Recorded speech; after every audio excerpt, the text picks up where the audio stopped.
Bismillahirrahmanirrahim. Alhamdulillahi rabbil alamin wa bihi nasta'in ala umuri dunya waddin.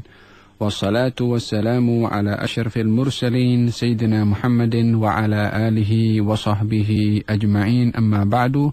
Assalamualaikum warahmatullahi wabarakatuh. Sidang pendengar Radio IKIM dirahmati oleh Allah Subhanahu wa taala, bertemu lagi dengan saya Ali Zainal Abidin bin Abu Bakar Al-Hamid dalam rancangan Fiqh Sirah yang diterbitkan oleh Al-Ustaz Syafiq Zulkifli. Kita sampai kepada siri yang ke-29. Sidang pendengar Radio IKIM dirahmati oleh Allah Subhanahu wa taala, mari kita bersama-sama berdoa membuka kelas talaqi kitab kita pada hari ini. Dengan berdoa kepada Allah, moga-moga Allah Subhanahu wa taala membuka pintu hati kita dan memberikan pemahaman serta semangat untuk mengamalkan apa yang kita dengar. Nawaina at-ta'alluma wa at-ta'lim wa tadhakkura wa at-tadhkir wa an-nafa' wa al-intifa' wa al-ifada wa al-istifada wal hatha 'ala at-tamassuki bi kitabillahi wa sunnati nabiyhi wa ad-dalalati ila al-khair wa ad-du'a ila al-huda ibtigha' mardatillahi wa qurbihi wa thawabihi. Amin. Allahumma amin. Sidang pendengar diukim dirahmati oleh Allah Subhanahu wa taala. Pada siri yang ke-29 ini kita ingin memperbahaskan bersama-sama 3 langkah utama yang dilakukan oleh baginda Rasulullah sallallahu alaihi wasallam ketika beliau sampai ke kota Madinah. Yang pertama adalah baginda Rasulullah sallallahu alaihi wasallam membina masjid.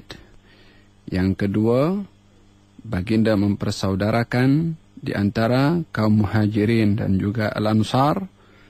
Dan yang ketiga adalah membuat satu perjanjian antara baginda Rasulullah dan kaum muslimin bersama dengan jiran-jiran kaum ansar pada ketika itu daripada kalangan kaum Yahudi, Bani Quraidah, Bani Qainuqa, dan juga Bani An-Nadhir yang dikenali dengan piagam Madinah. Walaupun di situ juga ada langkah yang keempat dilakukan juga oleh baginda Rasulullah sallallahu alaihi wasallam, yaitu membina atau membuat pasar khusus untuk menjadi kunjungan kaum muslimin ketika membeli barangan keperluan mereka daripada kaum muslimin sendiri, yang sebelumnya pasar yang ada pada ketika itu adalah pasar-pasar yang dimiliki oleh kaum Yahudi.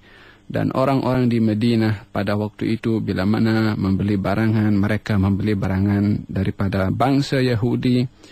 Lalu kemudian setelah baginda berhijrah ke Madinah, baginda menyarankan untuk membuat pasar sendiri untuk kaum muslimin agar supaya pembelian barangan itu dapat dimanfaatkan oleh kaum muslimin sendiri. Ini adalah merupakan satu strategi ekonomi atau memperkokoh ekonomi kaum al-muslimin di Madinah, yang merupakan juga bahagian langkah yang diambil oleh baginda Rasulullah sallallahu alaihi wa ala alihi wa sahbihi wasallam. Sidang pendengar dirahmati oleh Allah Subhanahu wa taala, Syekh Muhammad Said Ramadan Al-Buti dalam kitabnya Fiqh Sirah menukil sebuah hadis yang diriwayatkan oleh Imam Al-Bukhari radhiyallahu anhu, bahwasanya baginda Rasulullah sallallahu alaihi wasallam ketika sampai ke kota Madinah dan ontanya itu duduk di sebuah pekarangan atau tanah lapang yang dimiliki oleh 2 anak yatim daripada orang Ansar atau daripada golongan kaum Ansar. Wa kana As'ad ibn Zurarah qad ittakhadhahu musallan qabla hijrati Rasulillah sallallahu alaihi wa alihi wa sahbihi wasallam. Dan As'ad ibn Zurarah sebelumnya sudah menjadikan sebuah tempat untuk beliau beribadah sebelum hijrahnya Rasulullah sallallahu alaihi wasallam ke kota Madinah. Fakana yusalli bi ashabihi. Beliau As'ad bin Zurarah salat bersama dengan sahabat-sahabatnya di surau itu. Untuk pengetahuan kita semua, bahwasanya As'ad ibn Zurarah ini adalah salah satu daripada An-Nuqaba, yakni yang pengetua yang hadir dalam Bai'atul Aqabah bersama dengan baginda Rasulullah SAW pada Bai'atul Aqabah yang kedua. Beliau yang dipilih sebagai seorang naqib, yakni pengetua daripada salah satu golongan Ansar, yang mana baginda Rasulullah memilih untuk setiap golongan satu pengetua untuk memantau kepada ahli anggotanya. As'ad bin Zurarah salah satu daripada mereka. Salah satu tanggung jawab yang ditunaikan oleh As'ad bin Zurarah adalah membuat satu surau kecil untuk beliau beribadah di sana dengan para as-sahabah sebelum baginda Rasulullah SAW berhijrah ke kota Madinah. فأمر رسول الله صلى الله عليه وآله وسلم أن يبني ذلك الموضع مسجدا. Baginda Rasulullah sallallahu alaihi wasallam memerintahkan untuk membina di atas tapak surau As'ad bin Zurarah dibina masjid. Wada'a al-ghulamain, baginda memanggil kepada dua anak yatim itu, tuan empunya tanah. Wa kana fi kafalati As'ad bin Zurarah radhiyallahu anhu, kedua anak yatim itu adalah berada di bawah jagaan As'ad ibn Zurarah radhiyallahu anhu. Fasama Rasulullah sallallahu alaihi wasallam fihi. Baginda Rasulullah menawar kepada kedua anak yatim itu untuk membeli tanah mereka. Yakni maksud daripada Rasulullah ingin membeli adalah untuk menjadikannya sebuah masjid. Mereka berdua berkata kepada Rasulullah, "Nahabuhu laka ya Rasulullah." Kami hadiahkan, kami hebahkan tanah itu kepada engkau, wahai Rasulullah. Dalam riwayat yang lain dinyatakan, kami tidak meminta ganjaran atau balasan daripada pemberian kami ini kecuali daripada Allah Subhanahu wa taala. Fa'aba Rasulullah sallallahu alaihi wasallam hatta ibta'ahu minhuma bi'asharati dananir. Akan tetapi baginda Rasulullah sallallahu alaihi wasallam enggan untuk menerima hebahan itu atau pemberian atau hadiah itu, melainkan baginda membeli daripada mereka berdua dengan 10 dinar.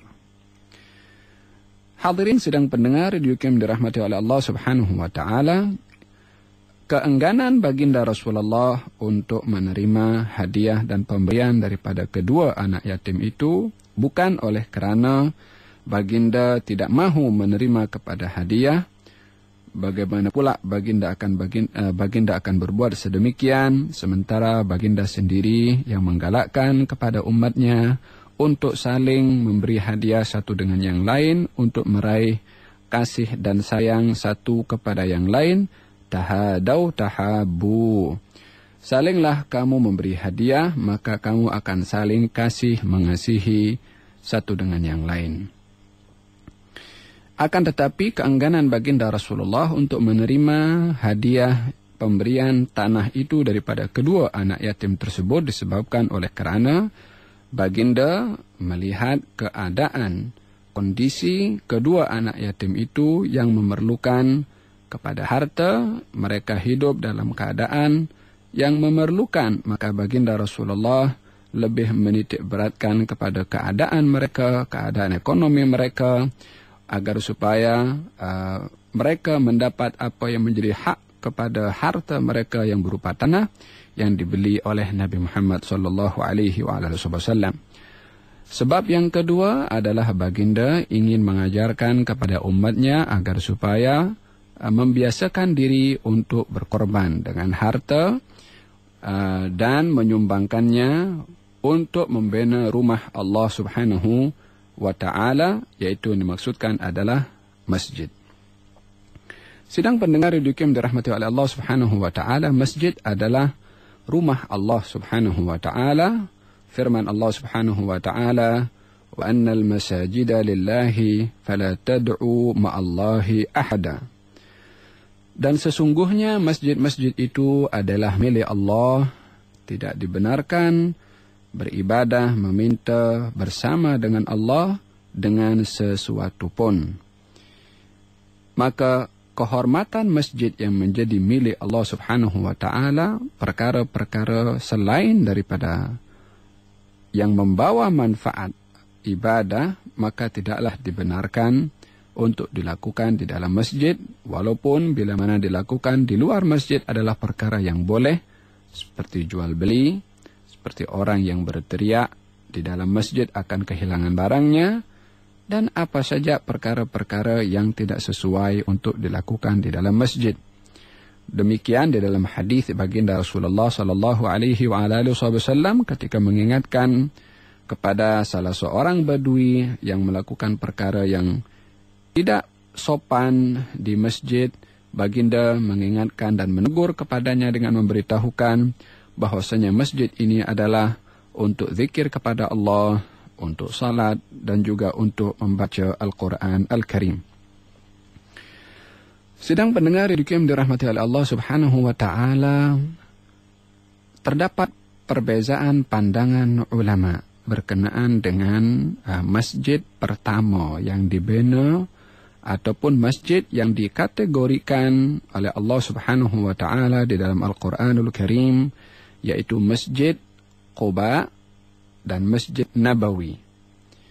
Manakah yang lebih dahulu dibina dan manakah yang lebih afdal kedudukan dua masjid ini? Bila mana kita merujuk di dalam Al-Quranul Karim, Allah Subhanahu wa ta'ala ketika berfirman dalam surat At-Taubah, A'udzu billahi minasyaitonir rajim, lamasjidun ussisa 'alat taqwa min awwali yawmin أحق أن تقوم فيه رجال يحبون أن يتطهروا والله محب المطهرين. Masjid yang dibina pada kali pertama dengan dasar takwa lebih berhak untuk kamu salat di dalamnya. Di dalamnya terdapat golongan orang-orang yang suka untuk bersuci. Allah amat suka kepada orang-orang yang suka untuk bersuci. Apakah yang dimaksudkan dengan masjid yang dibina dengan dasar takwa? Ramai pandangan ulama mengatakan bahwasanya masjid itu adalah Masjid Quba, yaitu masjid yang dimiliki oleh Bani Amr bin Auf, penghuni Quba yang jaraknya dengan Madinah lebih kurang 3 batu antara Madinah dengan Quba. Tempat persinggahan pertama baginda Rasulullah SAW sebelum memasuki kota Madinah, yang disitulah baginda Rasulullah membina masjid di rumah di mana baginda berehat atau singgah di rumah Bani Amr ibn Auf. Setelah itu barulah dibina masjid di atas rumah atau di atas tapak rumah yang baginda singgah di rumah itu, yaitu keluarga Bani Amr ibn Auf. Maka ketika rumah itu diserahkan untuk dibina menjadi masjid, barulah turun firman Allah Subhanahu wa ta'ala, ayat yang saya bacakan sebentar tadi. Walaupun di dalam Sahih Muslim, baginda Rasulullah sallallahu alaihi wasallam ditanya oleh salah seorang sahabat tentang apakah maksud firman Allah Subhanahu wa ta'ala berkenaan dengan masjid yang dibina dari kali pertama dengan dasar takwa. Baginda lalu mengambil tanah Masjid Nabawi, menyentuhnya, lalu baginda bersabda, yang dimaksudkan daripada masjid yang dibina dengan dasar takwa untuk kali pertamanya adalah Masjidikum hadza, yakni masjid kamu ini yang dimaksudkan adalah Masjid An-Nabawi Asy-Syarif. Maka ulama berusaha untuk menjelaskan, memberikan jawaban di antara dua hadis yang zahirnya ada kontradiksi antara maksud firman Allah Subhanahu wa ta'ala masjid yang dibina dengan dasar takwa, adakah Masjid Quba atau Masjid Nabawi? Bila mana kita tengok sejarah pembinaan masjid yang pertama adalah Masjid Quba. karena adalah merupakan tempat persinggahan pertama baginda Rasulullah sebelum memasuki kota Madinah. Setelah 3 hari berada di Quba, barulah baginda masuk ke kota Madinah dan membina di sana Masjid An-Nabawi. Ulama mengatakan bahwasanya hadis baginda Rasulullah sallallahu alaihi wasallam yang beliau bersabda bahwasanya masjid yang dibina dengan dasar takwa itu adalah masjid kamu ini adalah Masjid An-Nabawi, yang dimaksudkan adalah bukan bermakna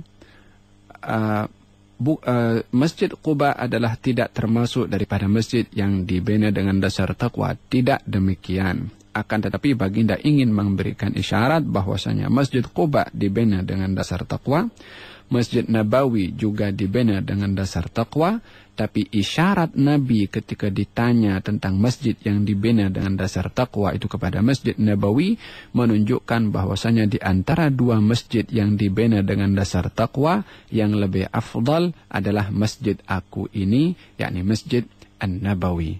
Jadi isyarat Nabi kepada Masjid Nabawi kalau ianya dibina dengan dasar taqwa min babil mufadalah, yakni ingin menunjukkan kelebihan Masjid Nabawi yang dibina dengan dasar taqwa berbandingkan kepada Masjid Quba yang juga dibina dengan dasar taqwa kepada Allah Subhanahu wa taala. Demikian pandangan para ulama tentang masjid yang dibina dengan dasar taqwa antara Masjid Nabawi ataupun Masjid Quba. Tapi pastinya adalah Masjid Quba adalah masjid yang dibina sebelum Masjid An-Nabawi di kota Madinah. Sidang pendengar Radio KM dirahmati oleh Allah Subhanahu wa taala, untuk mengenang sejarah kenangan indah baginda Rasulullah di Quba yang menjadi tempat singgahan pertama baginda Rasulullah,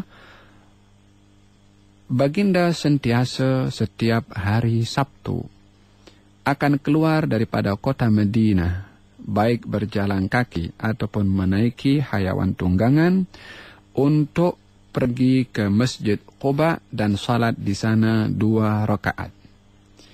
Di dalam hadis ini yang diriwayatkan dalam Sahih Muslim dinyatakan bahwasanya baginda Rasulullah SAW setiap Sabtu pergi ke Quba dan salat di sana 2 rakaat. Hadis ini menunjukkan pelbagai faedah. Yang pertama adalah baginda sentiasa mengingati kemuliaan Masjid Quba sehingga baginda kerap mendatangi dan menziarahi Masjid Quba. Dalam hal ini baginda sentiasa menziarahi kepada Masjid Quba. Al-Imam Ibn Hajar Al-Asqalani mengatakan bahwasanya ketika mengomentari tentang ziarahnya Rasulullah ke Masjid Quba, menunjukkan bahwasanya hadis yang juga disabdakan oleh baginda Rasulullah dalam Sahihul Bukhari, la tushaddur rihal illa ila 3 masajid, tidak dibenarkan seseorang itu bermusafir kecuali kepada 3 masjid, yaitu Masjidil Haram, wa Masjidi Hadza, wa Masjidil Aqsa. Masjidil Haram, Masjid Nabawi, dan juga Masjid Al-Aqsa. Tidak dibenarkan seseorang bermusafir kecuali ke 3 masjid. Hadis ini membatasi kepada 3 masjid. Sementara dalam hadis yang saya bacakan dalam Sahih Muslim tadi dinyatakan kalau baginda Rasulullah setiap Sabtu pergi ke Masjid Quba, yang mana Masjid Quba tidak termasuk daripada 3 masjid dalam hadis yang pertama tadi. Ibnu Hajar mengatakan bahwasanya digabungkan di antara 2 hadis itu menunjukkan bahwasanya larangan untuk pergi bermusafir menuju ke 3 masjid, larangan untuk pergi ke selain 3 masjid itu adalah tidak menunjukkan larangan pengharaman, yakni tidak diharamkan untuk pergi ke masjid selain daripada 3 masjid itu. Buktinya adalah baginda Rasulullah SAW pergi ke Masjid Quba setiap Sabtu yang bukan 3 daripada masjid tadi, Masjidil Haram, Masjid Nabawi dan juga Masjid Al-Aqsa. Mungkin di sana ada satu tanggapan atau jawaban kepada orang yang mengatakan, ya, maksud Rasulullah berziarah ke Masjid Quba pada waktu itu adalah untuk menyambung hubungan baginda Rasulullah dengan orang-orang Ansar yang masih berada di sana dan ingin menengok keadaan mereka. Dijawab bahwasanya tanggapan itu kurang menepati kepada kebenaran disebabkan oleh kerana dalam Sahih Muslim juga Sayyidina Abdullah ibnu Umar melazimkan diri untuk pergi setiap Sabtu ke Masjid Quba setelah wafatnya Nabi Muhammad sallallahu alaihi wa ala alihi wa sahbihi wasallam, yang menunjukkan bahwasanya apa yang dibuat oleh Abdullah ibnu Umar satu hujjah kepada apa yang dibuat oleh baginda Rasulullah sallallahu alaihi wasallam, yang mana Ibnu Umar melakukannya bukan untuk menyambung pertalian dengan orang-orang Ansar yang berada di sana, seperti mana tadi ditanggapi oleh orang yang menanggapi bahwasanya sebab kenapa baginda Rasulullah pergi ke Quba itu adalah hanya untuk bersilaturahim, tetapi perkara yang sedemikian itu adalah dilakukan juga oleh Sayyidina Abdullah bin Umar, walaupun illah tadi, yakni illah silaturahim itu tidak ada disebabkan oleh kerana kaum muslimin sudah bersatu dan kuat pada waktu itu. Sidang pendengar yang dirahmati oleh Allah Subhanahu wa taala, faedah yang kedua adalah tentang Masjid Quba. Baginda Rasulullah sallallahu alaihi wasallam bersabda, "As-salatu fi Masjid Quba rak'ataini ahabbu min an atiya Baitul Maqdis marratain. Law ya'lamuna ma fi Quba ladarabu ilaihi akbadal ibil." Salat di Masjid Quba 2 rakaat lebih aku sukai berbandingkan untuk aku mendatangi Baitul Maqdis 2 kali. Kalau orang itu mengetahui keistimewaan ibadah salat di Masjid Quba, maka mereka akan menunggangi onta-onta mereka dan membawa onta itu untuk pergi ke Quba dan beribadah di sana, artinya akan bergegas dan bersegera untuk mendatangi Masjid Quba dan salat di sana oleh kerana keutamaan salat di Masjid Quba. Dalam hadis yang lain baginda Rasulullah sallallahu alaihi wasallam bersabda, "As-salatu fi Masjid Quba ka'umrah." Salat di Masjid Quba sama ganjarannya dengan ganjaran pahala umrah. Demikian kata baginda Rasulullah sallallahu alaihi wa alihi wasallam. Al-Imam An-Nawawi dan juga Al-Imam Ibnu Hajar ketika mengomentari hadis tadi yang memberitahukan bahwasanya baginda setiap Sabtu pergi ke Quba untuk salat di sana, mereka mengatakan jawazu takhsisi ba'dil ayyami bi ba'dil a'mali salihah wal mudawamah ala dhalik. Boleh mengkhususkan, menentukan sebahagian hari dengan ibadah saleh yang khusus yang ditentukan dan istiqamah di dalam melakukan amal ibadah saleh itu.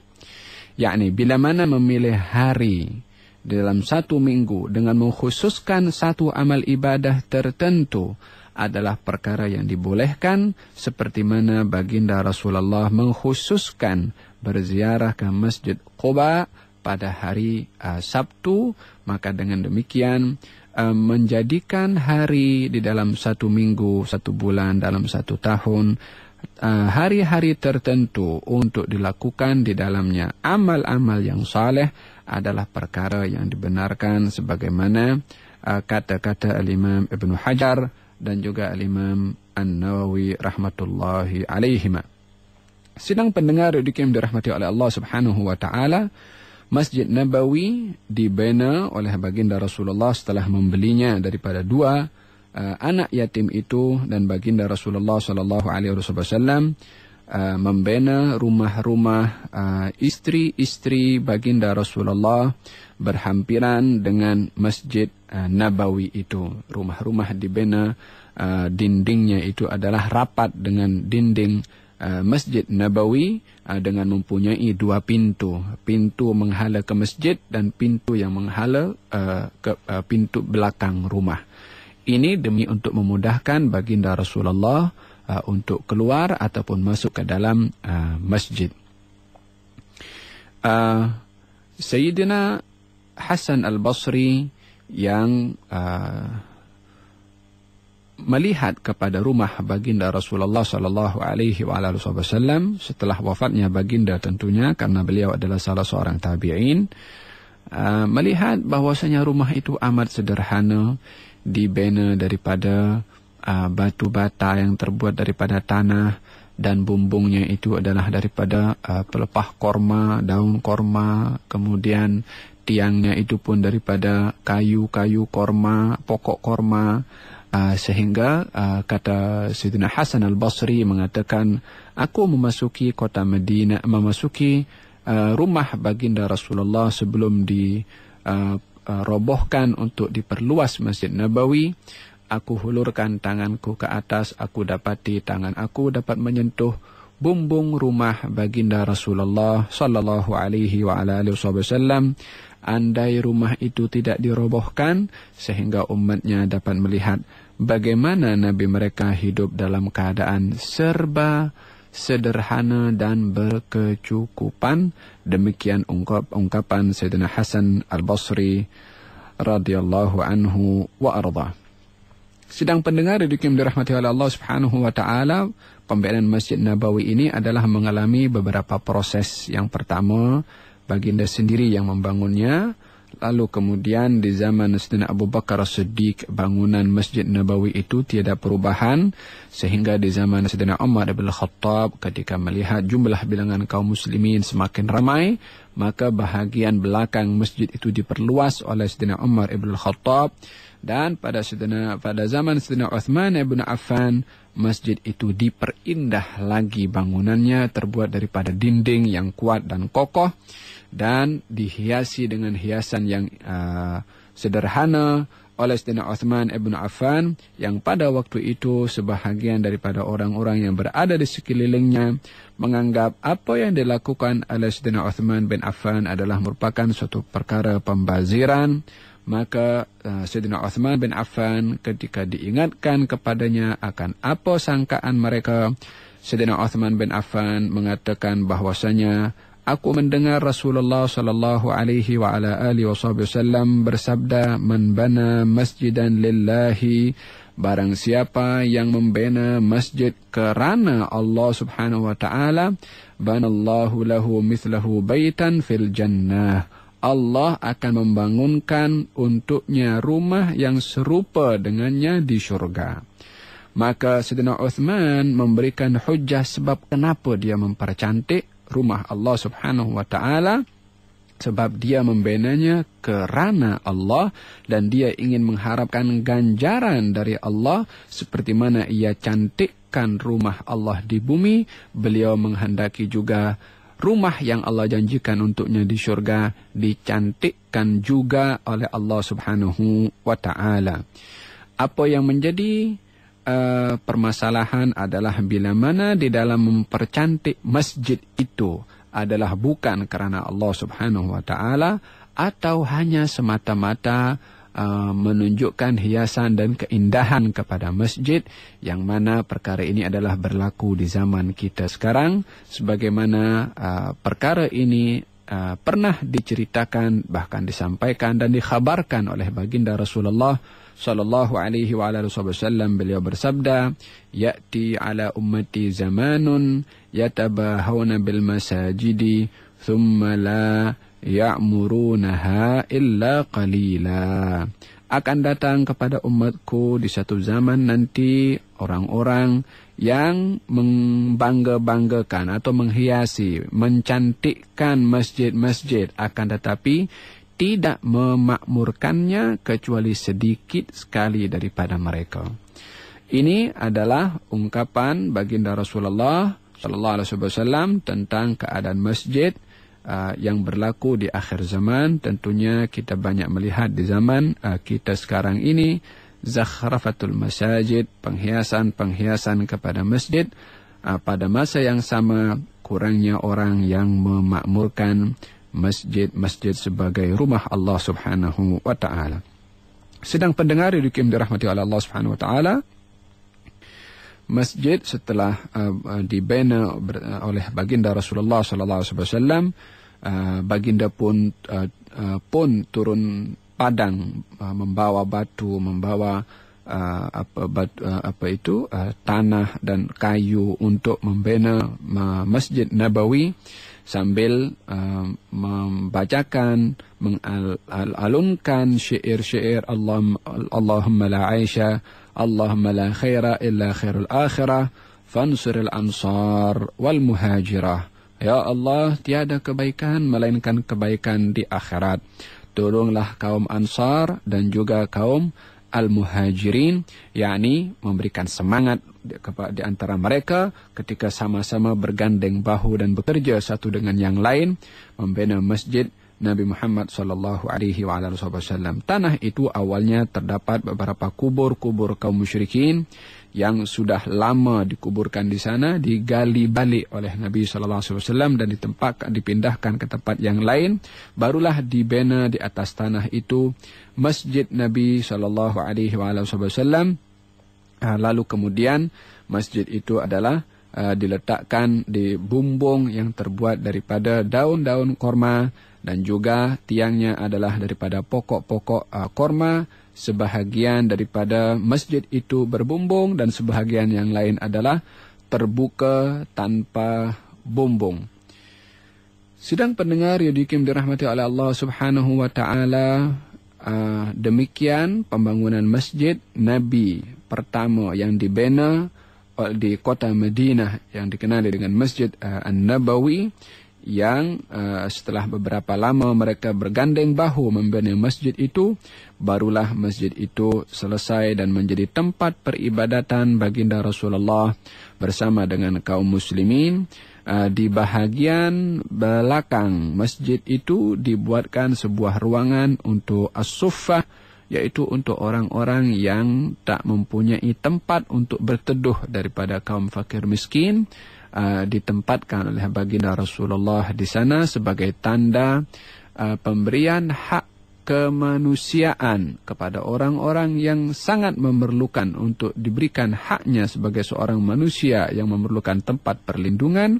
Maka bagindalah yang memulai untuk menempatkan mereka, diberikan hak kemanusiaannya untuk berteduh dengan diberikan tempat khusus yang dikenali dengan as-suffah di belakang masjid atau di samping masjid, tepi masjid Nabi Muhammad sallallahu alaihi wa ala alihi wa sahbihi wasallam.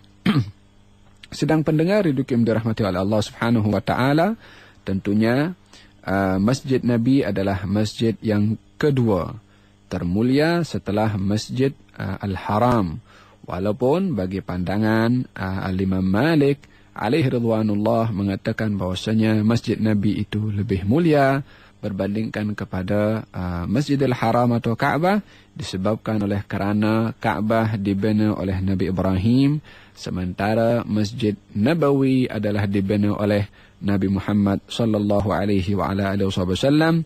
Walaupun ramai ulama berpandangan bahwasanya Masjidil Haram adalah lebih mulia kerana ia adalah merupakan rumah pertama yang dibina di atas muka bumi ini, sebagaimana perkara sedemikian difirmankan oleh Allah Subhanahu wa taala di dalam Al-Qur'an Al-Karim, dan juga ganjarannya adalah berlipat kali ganda berbandingkan ganjaran salat di masjid Nabi Muhammad sallallahu alaihi wa ala alihi wa sahbihi wasallam.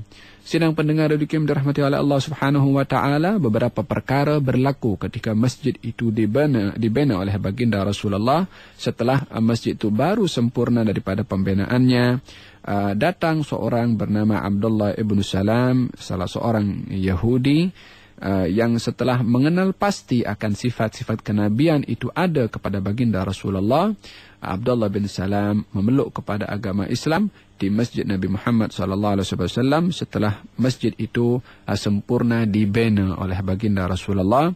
Lalu baginda Rasulullah ketika mendengar ucapan Abdullah bin Salam setelah memeluk kepada agama Islam, Abdullah bin Salam mengatakan, "Ya Rasulullah, jangan kau beritahukan tentang aku kepada kaum aku, karena mereka akan mengingkarinya, akan tetapi tanyalah terlebih dahulu kepada mereka tentang aku." Baginda Rasulullah ketika didatangi oleh ramai kaum Yahudi, baginda bertanya kepada mereka, "Apa pandangan kamu tentang seorang daripada golongan kamu yang bernama Abdullah ibnu Salam?" Maka mereka menjawab, "Dia adalah orang yang baik di antara kami." Maka baginda menjawab, "Bagaimana agaknya kalau dia telah memeluk kepada agama Islam, agama yang aku bawa, sebagaimana kamu semua yakin kalau agama yang aku bawa adalah agama yang benar dan aku ini adalah Nabi?" Maka mereka menjawab, "Tak mungkin itu berlaku." Maka Abdullah bin Salam keluar daripada belakang dan mengatakan bahwasanya kalau dia beriman kepada baginda Rasulullah SAW, mereka kaum Yahudi itu yang tadinya mengatakan Abdullah bin Salam adalah orang yang baik di antara kami, berubah mengatakan dia adalah orang yang terburuk di antara kami. Baru beberapa menit sahaja daripada ucapan mereka tentang kebaikan Abdullah bin Salam, tetapi bila mana perkara itu bercanggah dengan ideologi mereka, maka mereka berbalik dengan mengatakan kalau dia adalah seburuk-buruk orang di antara kami.